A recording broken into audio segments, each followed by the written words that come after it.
سلام، سرخط خبرها را از رادیوی آزادی تقدیم میکنیم. تاجیکستان و قرقیزستان برای علامتگذاری یک قسم مرز به موافقه رسیدند. نرخ پتنت از سال آینده در روسیه بالا می رود. یک سازمان از گزارشگری سازمان ملل متحد خواست به زندان دوشنبه و وحدت برود. تاجیکستان و قرقیزستان برای نشانه‌گذاری بیش از 17 کیلومتر مرز به توافق رسیدند. در این باره وزارت کارهای خارجه تاجیکستان خبر داده است. عین این اطلاع را سامانه رسمی کبر قرقیزستان هم نشر کرده است.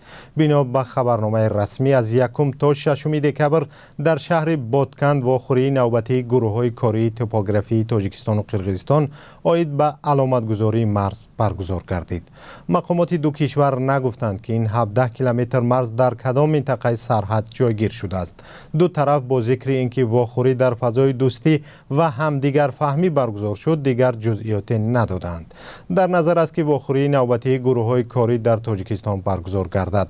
علامتگذاری مرز یکی از مسئله‌های اساسی میان دوشنبه و بیشکک است. در منطقه‌های معین شده مرز زود مناقشه‌ها سر می‌زند. از جمله در یکی از درگیری‌های خونین در ماه سپتامبر امسال از هر دو طرف بیش از 100 نفر کشته و 10 نفر مجروح شدند. دوشنبه و بیشکک یکدیگر را در سر زدن مناقشه عیبدار می‌کنند. صادر جباروف رئیس جمهور قرقیزستان روز 27 نوامبر گفت در مسئله تعیین و علامتگذاری مرز با تاجیکستان سازش پیشکی حاصل شده است و قرار است به زودی مقامات دوشنبه برای گفتگو در این باره به بیشکک سفر کنند.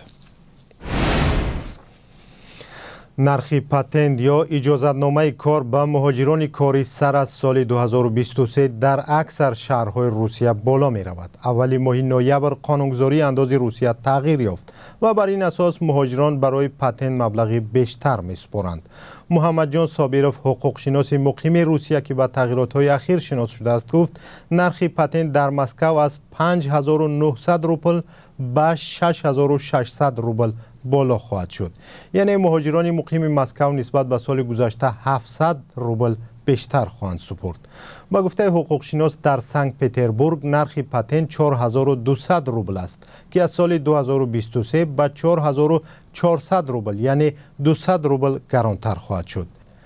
در ولایت سمر نرخ پتنت 4419 روبل است و آن در سال 2023 به 5720 روبل می رسد. مهاجران تاجیک پیوسته از گرانی نرخ پتنت شکایت می کنند. بیشتر مهاجران تاجیک که از این کشور اخراج می شوند یا پتنت ندارند یا مهلت پتنتشون سپری شده است. حامیان حقوق مهاجران میگویند سپردن پتنت یک نوع فشار به مهاجران کاری است چون آنها چند برابر بیشتر از کارشان انداز میسپارند.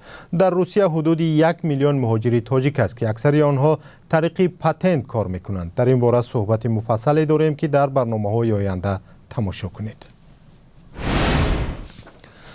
یک شهروند روسیه میگوید پسر 13 سالش را پسر یک منصبدار تاجیکستان با ماشین زده کشت ولی گناهکار جزای سزاوار نگرفت. به قول اناستاسیا ویشنیاکووا فردی که سبب مرگ پسرش ابوبکر عبدالرحمنوف شد اظهار پشیمانی و کمک به او نکرد. پیوندان محکوم شده میگویند با جبردیدگان به موافقه نرسیدند. در این باره همکارمان فرزان محمدی گزارش دارد که در برنامه اخبار ساعت 19 به وقت دوشنبه و ساعت 17 به وقت مسکو تماشا کنید. حکومت طالبان اجازه داده است که هفته روان دختران افغان امتحانهای ختمی مکتب‌هایشان را سپارند. طالبان زمانی سر قدرت آمدنشان تحصیل دختران در مکتب‌ها را منع کرده بودند. خبرگزاری اسوسییتد پرس دو سند را دسترس کرده است که روز 6 دکبر از طرف وزارت معارف طالبان نشر شدند. در آن تاکید می شود که از میان 34 ولایت افغانستان در 31 تاش برگزاری امتحان‌های پیش از تعطیل زمستانه اجازه داده می شود. احسان الله کتاب رئیس اداره معارف کابل گفته است که در پایتخت افغانستان امتحان 7 دکبر برپا می شود. بنیاد بزرگمیر یک سازمان جمعیتی مربوط به پیوندان ادوکات شناخته تاجیک بزرگمیر یارف در لهستان در نامه از گزارشگر ویژه سازمان ملل متحد خواسته است به حضور نمایندگان مقامات با زندانیان سیاسی و پیوندان آنها ملاقات کند. مری لالار گزارشگر ویژه سازمان ملل متحد روز 28 نوامبر به تاجیکستان رفت و حالا در این کشور است. در نامه این سازمان که روز 6 دکبر نشر شده از گزارشگر سازمان ملل متحد خواسته شده است که با مقامات تاجیک باور نکنند و خودشان با پیوندان زندانیان سیاسی، ادوکات‌های زندانی و دیگر فعالان بازداشت شده ملاقات کند.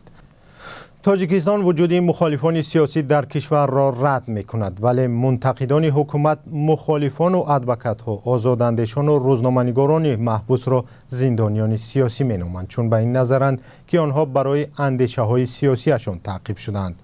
مری لالار از نتیجه سفر خود به تاجیکستان ماه مارس سال 2024 به شورای حقوق بشری سازمان ملل متحد گزارش می‌دهد.